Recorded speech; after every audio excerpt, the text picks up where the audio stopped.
Enjoyment కోసం మీ పార్ట్నర్ని మోసం చేయడం చాలా తప్పు. ఒకవేళ మీరు చేసుకోవాలి అనుకుంటే వాళ్ళనే పెళ్లి చేసుకొని సావండి. లేదు పెళ్ళైన తర్వాత కూడా అవే కథలు పడతాము అంటే రేపు జరగరాంది ఏదైనా జరిగితే నీతో పాటు నీ ఫ్యామిలీ, నీ పేరెంట్స్ అందరూ బాధపడాల్సి వస్తుంది. ఆడవాళ్ళైనా మగవాళ్ళైనా మీకు పెళ్ళిళ్ళు అవ్వకముందు మీకు ఎన్నైనా లవ్వులు ఉండొచ్చు, కొవ్వులు ఉండొచ్చు, ఎన్ని రిలేషన్షిప్స్ అయినా పెట్టుకొని ఉండొచ్చు. కానీ ఒకసారి పెళ్ళైన తర్వాత మిమ్మల్ని నమ్ముకొని ఇంకొకరు మీ జీవితంలోకి వచ్చారు. అది ఎందుకు గుర్తురాదు మీకు? జస్ట్ మీ 5 నిమిషాల ఎంజాయ్మెంట్ కోసం మీ పార్ట్నర్ని మోసం చేయడం చాలా తప్పు. ఒకవేళ మీరు చేసుకోవాలి అనుకుంటే వాళ్ళనే పెళ్లి చేసుకొని సావండి. లేదు పెళ్ళైన తర్వాత కూడా అవే కథలు పడతాము అంటే రేపు జరగరాంది ఏదైనా జరిగితే నీతో పాటు నీ ఫ్యామిలీ, నీ పేరెంట్స్ అందరూ బాధపడాల్సి వస్తుంది. అమ్మాయిలు మీకే ఈ వీడియో ఒకసారి కనువింపయి ఈ వీడియో చూడండి. కేవలం దొమ్మ విరుసుకొని మాకేమి మేము మొగరాయిలాగా తిరుగుతున్నాం, మాకు అడ్డు చెప్పేవాళ్ళు లేరు, కేవలం తల్లిదండ్రుల మాట కూడా మేము వినము, మేము అడ్డగోలో తిరుగుతామన్న వాళ్ళకే ఈ వీడియో చూడండి. ఎందుకు చెప్తున్నానంటే ఇప్పుడు ఎవరిని లెక్క చేయట్లా, దొమ్మ విరుసుకొని తిరుగుతున్న ఆడై కన్ను మూసారో ఎక్కడికైనా వెళ్ళి అంతే సంగతులు, మీ జీవిత సర్వనాశనమే.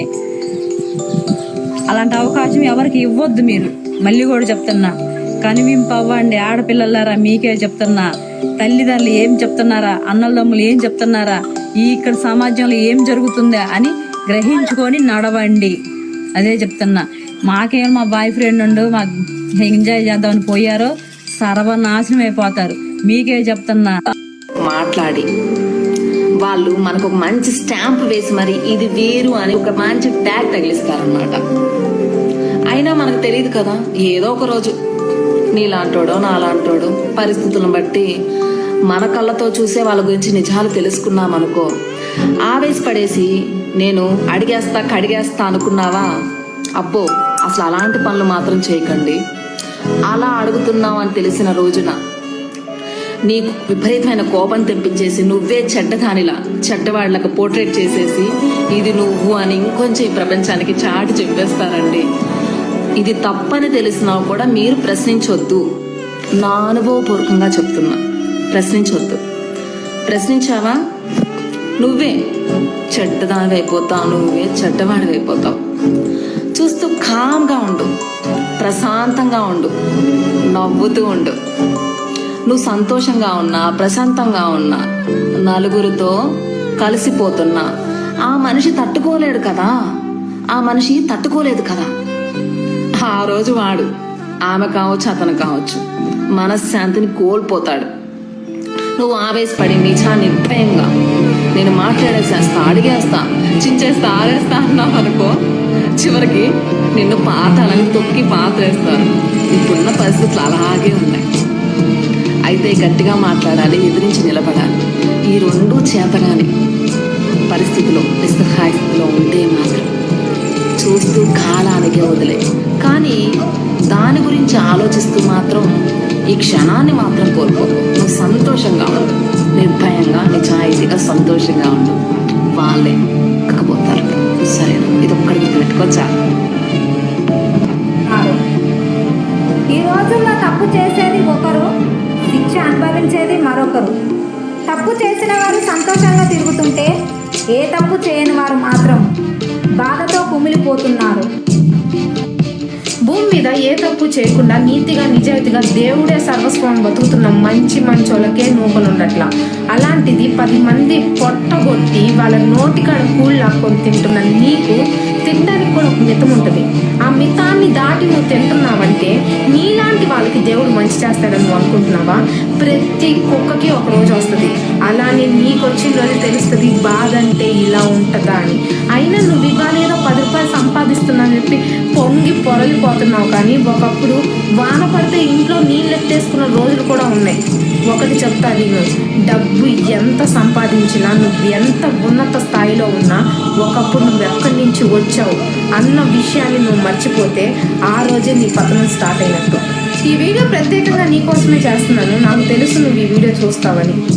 ఖచ్చితంగా మీ దారికి వచ్చి తీరుతారు. మీ చుట్టూ చాలా మంది మనుషులు చేసే తప్పు పనులు ఎవరు చూడట్లేదని అనుకుంటూనే ఉంటారు.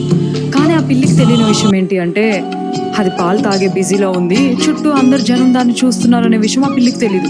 అలాగే చాలా మంది మోసం చేసే మనుషులు నేను సక్సెస్ఫుల్గా మోసం చేస్తున్నాను, నన్ను ఎవరు చూడట్లేదు, ఇది చేసేది ఎవరికి తెలీదు అని అనుకుంటారంట. కానీ తెలుసా, ఈ యూనివర్స్ ప్రతిదీ చూస్తూనే ఉంటుంది. మేబీ మనుషులు చూసి వెంటనే రియాక్ట్ కాకపోవచ్చు నువ్వు చేసే మోసానికి, ద్రోహానికి, అబద్ధాలకి. కానీ నేచర్తో పెట్టుకుంటే నువ్వు నేను అందరం స్మాష్. ఎవరు చూడట్లేదని అనుకోకు, ఇంత పెద్ద యూనివర్స్ నేను ప్రతి నిమిషం ప్రతి సెకండ్ అబ్జర్వ్ చేస్తూనే ఉంటుంది. నువ్వు బై ఎనీ ఛాన్స్ ఏదైనా తప్పు చేసి మోసం చేస్తే నువ్వు చేసే మోసానికైనా ఎక్కువ ఫలితం భరించాలి, సహించాలి. గుర్తుపెట్టుకో. ముచ్చటగా ఉన్న సంసారం మునిగిపోయింది అంటే దానికి కారణం ఖచ్చితంగా మూడో మనిషి. నీయోడా నావోడా అన్న సంగతి పక్కన పెడితే భార్యాభర్తల మధ్యన జోక్యం చేసుకున్నాడా, ఆ సంసారం చెడిపోయిందా అంటే కారణం ఖచ్చితంగా మూడో మనిషి. తమాషా చూడనికొచ్చి తమాషా చేసిపోతాడు. ఏమీ లేనప్పుడు, నీకేం చేయాలో తెలియని సిచ్యువేషన్లో ఉన్నప్పుడు, నీ గురించి అన్నీ తెలిసి నిన్ను నిండుగా ఇష్టపడి నీ దగ్గరకు వచ్చిన వాళ్ళే నీకు నిజమైన లైఫ్ పార్ట్నర్. నీ దగ్గర అన్నీ ఉండి లైక్ డబ్బులు, అందం, హోదా ఇవన్నీ ఉన్నప్పుడు నీ దగ్గరకు వచ్చి నేను లవ్ చేస్తున్నా, నేను నిన్ను ప్రేమిస్తున్నా ఇట్లా చెప్పిన వాళ్ళు నీ లైఫ్ పార్ట్నర్ కాదు. ఎందుకంటే నీ దగ్గర డబ్బులు చూసి వచ్చిర్రు అనుకో, డబ్బు శాశ్వతం కాదు, ఈరోజు ఉంటుంది రేపు పోతుంది. ఆ డబ్బు పోగానే వాళ్ళు నిన్ను వదిలేసి వెళ్ళిపోతారు. పోనీ నీ అందం చూసి వచ్చిర్రు అనుకో, నీకు ఫర్ సపోజ్ ఏ యాక్సిడెంటో ఇంకేదో అయ్యి నీకేమైనా అయిందనుకో, అప్పుడు నిన్ను వదిలేసి వెళ్ళిపోతారు. కానీ నిన్ను నిండుగా ఇష్టపడి నీ దగ్గర ఏం లేనప్పుడు, నువ్వు ఒత్తి చేతులతో ఉన్నప్పుడు, నీకేం చేయాలో తెలియని సిచ్యువేషన్లో నువ్వు ఉన్నప్పుడు నేనున్నా అని చెప్పి వస్తారు చూసిన వాళ్ళు నీకు అసలైన లైఫ్ పార్ట్నర్. లైఫ్ పార్ట్నర్ని ఎంచుకోవడంలో తప్పు చేయకండి ఎవరు. నన్ను మోసం చేస్తే చేశావు, కానీ నువ్వు వేరే వాళ్ళ చేతుల్లో మోసపోకు. ఎందుకంటే అందరూ నాలా ఉండరు కదా. కొత్త పరిచయాల మోజులో నిన్ను విడిచిపోతున్న పాత నేస్తాల కోసం నువ్వు కొత్తగా బాధపడకు. కొన్నాళ్ల ముచ్చటే ఆ కొత్తదనం. మంచి ఎప్పుడూ చేదుగా ఉంటుంది, చెడు చాలా ఆకర్షణీయంగా తన వైపు అయస్కాంతంలా లాగుతుంది. వెళ్ళని వాళ్లతో మేలిమి బంగారం కాదు, పూత పూసిన ఇనుప ముక్క అని తెలిసిన రోజు నీ విలువ తెలుసుకుని తిరిగి రాక మానరు. ఎవరికి వాళ్ళు తెలుసుకోవాలి తప్ప మనం ఎంత చెప్పినా అది దురుద్దేశంలా కనిపిస్తుంది తప్ప అర్థం అవ్వదు. కొత్త పరిచయాల మోజులో నిన్ను విడిచిపోతున్న పాత నేస్తాల కోసం నువ్వు కొత్తగా బాధపడకు. కొన్నాళ్ల ముచ్చటే ఆ కొత్తదనం. మంచి ఎప్పుడూ చేదుగా ఉంటుంది, చెడు చాలా ఆకర్షణీయంగా తన వైపు అయస్కాంతంలా లాగుతుంది.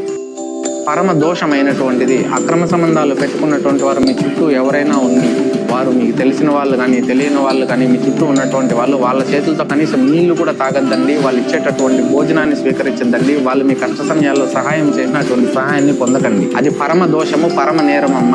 అటువంటి వాళ్ళ చేతుల మీదుగా తీసుకుంటే మీకు మంచి జరిగేది కూడా చెడు జరుగుతుంది.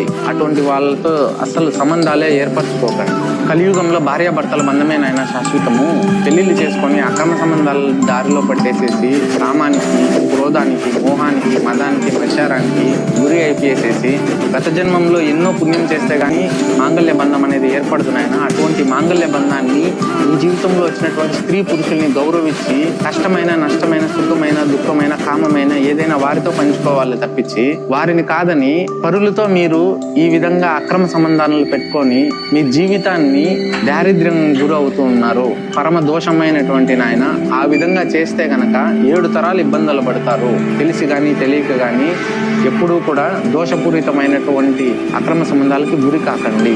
అనవసరమైనటువంటి సంబంధాలు ఏర్పరచుకొని మీ జీవితంలో పాపాలు చేసుకోకండి.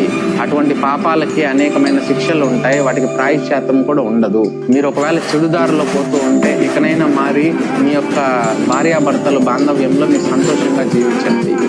పరమ చేసిన లంగ పనులన్నీ చేసి దేవుని ముంగట దండాలు పెడితే ఏం లాభం? గుణం బాలేక గుడికి పోయి గుండంలో మునిగినంత మాత్రాన పాపాలు పోతాయా? లేదా కర్మ గుడ్డిది అనుకుంటున్నావా? మనుషుల ముంగట నటించినట్టు దేవుని ముంగట నటించదు. తెలుసు కదా, దగ్గుతే తుమ్ముతే కూడా పోతున్నాయి ప్రాణాలు. భద్రం. ఎవరిని మోసం చేయకూడదు తెలుసా? నిన్ను కంప్లీట్గా నమ్మి నువ్వే అని నీ మీద ఒక హోప్ పెట్టుకొని స్ట్రాంగ్గా ఉంటారు కదా నీ కోసం. అలాంటి వాళ్ళని కనుక నువ్వు మోసం చేస్తే వాళ్ళు నిన్నే కాదు నీలాంటి వాళ్ళని ఎవరిని ఎప్పటికీ నమ్మలేరు. దానివల్ల వాళ్ళ లైఫ్లో వాళ్ళు చాలా మెమోరీస్ని మిస్ అయిపోతారు. సో ఖచ్చితంగా మిమ్మల్ని నమ్మే వాళ్ళని ఎప్పటికీ మీరు చీట్ చేయొద్దు, మోసం చేయొద్దు. మీరు చేసే చిన్న మిస్టేక్ వల్ల వాళ్ళ లైఫే చేంజ్ అయిపోతుంది తెలుసా. జస్ట్ బ్యాలెన్సింగ్గా ఉండండి అంతే. జీవితంలో ఎవరి దొరికిన భర్తను భార్య వదిలేయలేకపోవడానికి కారణం భర్తని వదిలేసి పుట్టింటికి వెళ్ళిన ఆడదానికి మొదటి శత్రువు తల్లే అవుతుంది. మగాడన్న తర్వాత ఇలాంటి చిన్న చిన్న తప్పులు చేయడం సర్వసాధారణమే, మనమే సర్దుకుపోవాలి అంటది. రెండో శత్రువు ఆ ఇంటి కోడలు. ఎందుకంటే నీకు పెళ్ళి అయిన తర్వాత ఆ పుట్టింటికి నువ్వే అతిథివైపోతావు. అతిథులు వచ్చి వెళతారు కానీ ఉండిపోరు అని అంటది. మూడో శత్రువు ఆ ఇంటి చుట్టుపక్కల ఉన్న ఆడవాళ్ళు నింద్ర వేయడానికి సిద్ధంగా ఉంటారు. నాలుగో శత్రువు ఆ ఇంటి చుట్టుపక్కల ఉన్న మగాళ్ళు మొగుడు వదిలేసిన ఆడదాన్ని ఎప్పుడు ముగ్గులో దించుదామా అని చూస్తారు. ఇక అన్నిటికంటే పెద్ద గండం ఆ స్త్రీకి ఆడపిల్లలు పుడితే మొగుడితో తల్లే కాపురం చేయలేదు, పిల్లలు ఎలా చేస్తారు అని సంబంధాలు రావేమనే భయం. ఇన్ని రకాలైన భయాలతో ఇంతమంది శత్రువుల మధ్య బ్రతికే కన్నా 5 నిమిషాల సుఖం కోసం ఏడ్చిన ఎదవో వాడి కర్మని వాడైపోతాడు, వాడి దగ్గర బ్రతకడమే మేలు అని ఆడది అర్థం చేసుకుని మనసు చంపుకుని బ్రతికేస్తుంది. అప్పు చేసి దొరికిన భర్తను భార్య వదిలేయలేకపోవడానికి కారణం భర్తని వదిలేసి పుట్టింటికి వెళ్ళిన ఆడదాని. నా మొగుడు అనుమానిస్తున్నాడు, అనుమానించే మొగుడుతో కష్టం. అందుకే మా కన్న వాళ్ళని మా ఊరి పెద్ద మనుషులు పిలిపించి విడాకులు తీసుకోవాలనుకుంటున్నా. మీరేమంటారు? మొగుడు కాబట్టి అనుమానిస్తున్నాడు, ఎక్కడ చేజారిపోతావు, అనుమానించేలాగా నువ్వు ప్రవర్తించావు కాబట్టి అనుమానిస్తున్నాడు. ఊరి పెద్ద మనుషుల ఏం చెప్పావమ్మా? 7 గంటల నుంచి రాత్రి 10 గంటల దాకా ఫోన్ మాట్లాడుతుంటే మా ఆయన అనుమానించాడు అని చెప్పావా? నీ పుట్టినరోజు నాడు నీ మూడు కన్నా వాళ్లే ఎక్కువ సర్ప్రైజ్ చేస్తుంటే నీ మూడు అనుమానించాడు అని చెప్పావా? నీ పుట్టినరోజు నాడు వాడు ఎక్కడో సెలబ్రేషన్ చేస్తున్నాడు అందుకే అనుమానించాడు అని చెప్పావా? కన్న బిడ్డకు తిండి పెట్టకుండా ఫోన్లు మాట్లాడుతుంటే అనుమానించాడు అని చెప్పావా? ఇది చెప్పినా నేను వెనకేసుకొని వచ్చా పెద్ద మనుషులు ఎవరమ్మా అన్నట్టు. భార్య భర్తలకు సంబంధించి ఇంక ఏ విషయంలోనైనా సరే మీకు ప్రాబ్లం ఉంటే ఈ నెంబర్కి కాల్ చేయండి. జరిగింది జరగబోయేది అన్నీ చెప్తారు. దేవి ఉపాసకులు ఆస్థాన పండితున్నారు. జరిగింది మనకు అనవసరం. మన జీవితంలో ముందు ముందు ఏం జరుగుతుందో తెలుసుకోవడంలో తప్పలేదు. అనుమానం పక్కన పెట్టి డైరెక్ట్గా మాట్లాడవచ్చు, ఫోన్లో కూడా మాట్లాడవచ్చు. మనం ఇవన్నీ చేసేసి ఆ మొగుడు అనుమానిస్తున్నాడు అంటే అట్టమ్మా, అసలు ఇంట్లో ఉన్న మొగుడుతో మాట్లాడటానికి టైం కుదరదు. ఎక్కడో ఉన్న జనాలు ఏదే వాళ్ళ ఫ్రెండ్స్ వాళ్ళు మంచోళ్ళే, కానీ ఒక లిమిట్ అనేది ఉంటుంది. ఆ లిమిట్ నువ్వు క్రాస్ చేసావన్నమాట. నీలాంటి వాళ్ళ అంటే నీలాంటి ఆడపిల్లల వల్ల మంచి ఆడపిల్లలు కూడా చెడ్డ పేరు. అయ్యా తీసుకొచ్చినా కూడా వాళ్ళ 10 మందికి కాపలా ఉండాల్సి వచ్చింది. ఎందుకు వచ్చింది మరయ్యా? ఎట్లాంటి వాళ్ళు దండ పెట్టవచ్చు. చిచే నా మొగుడు అనుమానిస్తున్నా. రహస్యంగా పాపం చేస్తున్న సహోదరి సహోదరుడా వినో, పాపానికి ఒక లక్షణం ఉంది. నువ్వు ఎంత దాచాలన్నా అది దాగదు. నువ్వు దాచాలనుకున్న కొద్దీ అది బయటపడాలనే చూస్తూ ఉంటుంది. రహస్యమైనదేది తెలియబరచబడకపోదు, మరుగైనదేది బయలుపరచబడకపోదు అని దేవుని వాక్యం సెలవిస్తూ ఉందండి. ఈ రోజు నువ్వు రహస్యంగా చేసే ప్రతి ఒక్క తప్పు కూడా ఒక రోజు బహిరంగంగా మిద్దెల మీద చాటింపు వేయబడుతుంది. జాగ్రత్త. భర్తకు తెలియకుండా భార్య, భార్యకు తెలియకుండా భర్త, తల్లిదండ్రులకు తెలియకుండా పిల్లలు, పిల్లలకు తెలియకుండా తల్లిదండ్రులు, ఎవరికి వారు రహస్యంగా తమ వ్యవహారాలను నడిపించే వ్యక్తులు ఎంత మంది లేరండి. చదువుకోమని తల్లిదండ్రులు కాలేజీకి పంపిస్తే కాలేజీకని వచ్చి మధ్యలో ఎవరో ఒకరు బైక్ వెక్కి ఇష్టానుసారంగా వాడుతూ ఉదయం నుంచి సాయంత్రం వరకు విచ్చలవిడిగా తిరిగి మరలా ఏమీ తెలియనట్లే కాలేజీకే వెళ్ళొచ్చానని చెప్పేసి తల్లిదండ్రులు మోసం చేసే యవనస్తులు ఎంత మంది లేరండి. నువ్వు నీ కుటుంబ సభ్యులను మోసం చేయగలవేమో గాని, నీ చుట్టుపక్కల ఉన్న వ్యక్తులను మోసం చేయగలవేమో గాని, నీ భర్తనో నీ భార్యనో నీ ఇంట్లో ఉన్న వ్యక్తులను నువ్వు మోసం చేయగలవేమో గాని దేవుణ్ణి నువ్వు ఎప్పటికీ మోసం చేయలేవు. ఒకవేళ దేవుడు నీ లోపాలను, నీ రహస్య పాపాలను బయట పెడితే నీ కుటుంబ పరిస్థితి ఏమవ్వాలా? నీ సంసారం ఏమవ్వాలా? నీ జీవితం ఏమవ్వాలి? అసలు నువ్వు తల ఎత్తుకొని జీవించగలవా? ఒక్కసారి ఆగి ఆలోచించు. ఎవ్వరికీ తెలియకుండా నువ్వు రహస్యంగా దాచుకోవడానికి పాపమేమి విలువైన వస్తువు కానే కాదు. నువ్వు ఒప్పుకోకుండా కప్పుకోవడానికి పాపమేమి దుప్పటి కానే కాదు. అది పాము. ఏదో ఒక రోజు అది పడగ విప్పి నిన్ను కాటు వేసిద్ది. జాగ్రత్త. పామును ఒడిలో ఉంచుకుంటే ఎంత ప్రమాదమో, పాపాన్ని హృదయంలో ఉంచుకుంటే అంతే ప్రమాదం. యోధా వారి పాపం వారి స్థితిని తగ్గించిందని దేవుని వాక్యం సెలవిస్తూ ఉంది.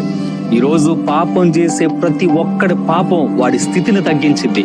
ఒక మనిషి నువ్వు తప్పు చేసావు అని తెలిసి కూడా మళ్ళీ నీకు ఆప్షన్స్ ఇస్తున్నారు అంటే వాళ్ళకి వేరే ఆప్షన్ లేక కాదు, జస్ట్ నిన్ను వదులుకోలేక మాత్రమే. అది అడ్వాంటేజ్గా తీసుకొని వాళ్ళని చులకనగా చూస్తే తప్పు నీదే. దేన్నైనా తెగేంత వరకు లాగకు, తెగాక మళ్ళీ పట్టుకోవడానికి ప్రయత్నించు. ఒక మనిషి నువ్వు మోసపోతావని ఏమన్నా నీకు తెలుసా? తెలీదు కదా. పోని వాళ్ళు మోసం చేస్తారేమన్నా నీకు తెలుసా? తెలీదు కదా. వాళ్ళు ఇక్కడ ఒక ట్యాగ్ లైన్ వేసుకుని నేను మోసం చేయడానికి వస్తున్నా అని ఏమైనా ఉంటే నువ్వేమైనా వెల్కమ్ చేస్తావా లైఫ్లోకి? లేదు కదా. కొన్నిసార్లు లైఫ్లో మనకి తెలియకుండానే మన అనే మనుషులే మనల్ని బాగా బాధ పెట్టేసి జీవితాన్ని చిత్తు చేసేసి వెళ్ళిపోతూ ఉంటారు. ఇవన్నీ నీకు ముందే తెలిస్తే నువ్వు దేన్ని ఎంకరేజ్ చేసి నీ లైఫ్లోకి అయితే తెచ్చుకోవు కదా. ఇక్కడ క్లియర్గా నీ మిస్టేక్ ఏం లేదు. జరిగిపోయింది. అది మంచో చెడో ఏదో ఒకటి జరిగిపోయింది. దాన్ని నువ్వు మార్చలేవు అని తెలిసిన తర్వాత, పోయిన మనుషులు తిరిగి రారు అని తెలిసిన తర్వాత కూడా నువ్వు అక్కడే నీ జీవితంలో ఆగిపోయి ఆలోచిస్తూ ఇంకా ఆలోచిస్తూ టైం ఇస్తుంటే ఉన్న నీ అద్భుతమైన జీవితంలో ఈ టైం కూడా అయిపోతుంది. నీ తప్పేం లేదు, జీవితంలో ముందుకు వెళ్ళు. చేసి తమదే గెలుపని వాదించే వారికి ఎదురు చెప్పకండి. నిజానికి ఆ వాదనలో న్యాయం లేదని వాళ్ళకి తెలుసు. అహం అడ్డుగా ఉండటం వల్ల ఒప్పుకోరు.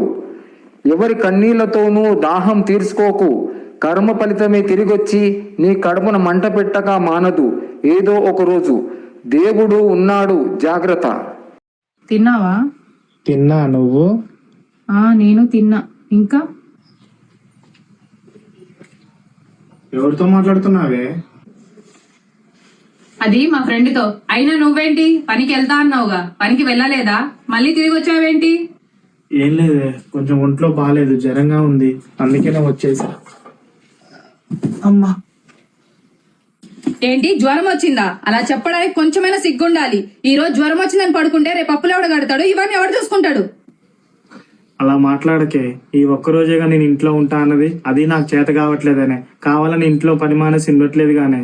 అబ్బో చాలే నీ మాటలు. అయినా నిన్నని ఏం లాభం? నన్ను అనుకోవాలి. నిన్ను కాకుండా మంచి డబ్బున్నోని చేసుకోవాల్సింది. అంతా నా కర్మ. అలా ఎందుకు అనుకుంటావే? రోజు నువ్వు చెప్పిన పనికే వెళ్తున్నా గానే. చేతనైనా కాకపోయినా వెళ్తున్నాగా. రేపు చేతనైనా కాకపోయినా వెళ్తాలే. చాలే ఆపు నీ కహానీలు.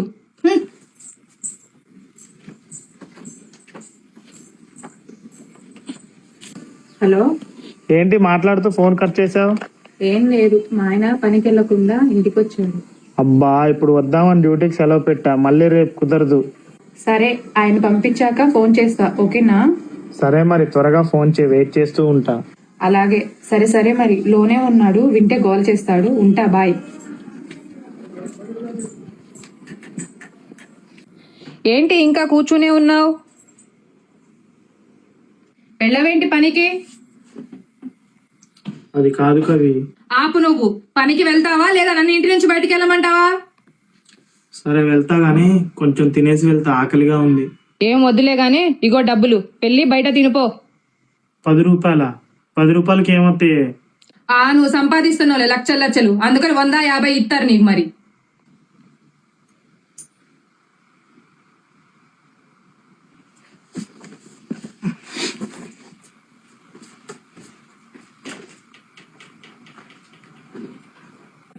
హలో, మా ఆయన వెళ్ళిపోయాడు, రెడీ అయ్యావా?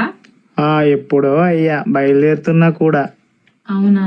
సరే కానీ ఏం వంట చేయమంటావు? చికెన్. సరే మరి, ఉంటా. ఇలా పరాయి మగాడి మీద చూపించే కేరింగ్ కట్టుకున్న భర్త మీద చూపించట్లేదు. ఇలాంటి వాళ్ల వల్ల చాలా మంది మగవాళ్ళు వాళ్ళ బాధని ఎవరికీ చెప్పుకోలేక వాళ్లలో వాళ్ళు కుమిలిపోతున్నారు. హలో, ఏం చేస్తున్నావు? తిన్నావా? తిన్నా. నువ్వు? నేను తిన్నా. ఇంకా ఎవరితో మాట్లాడుతున్నావే? కాకపోతే ఇంకో 10 times గట్టిగా. ఎందుకైనా మంచిది జాగ్రత్త. భగవద్గీతలో ఏం రాసింది తెలుసా? నీతో నిజంగానే నిజాయితీగా ఉండే వాళ్ళని నువ్వు మోసం చేస్తే నీకన్నా మోసమైన వాళ్ళ దగ్గర పోయి నాశనం అవుతావంట. కర్మ అనేది ఒకటి ఉంటుంది, అది నువ్వు ఎవరికి ఎంత ఇస్తే తిరిగి నీకు అదే ఇస్తుంది, కాకపోతే ఇంకో 10 times గట్టిగా. ఎందుకైనా మంచిది జాగ్రత్త.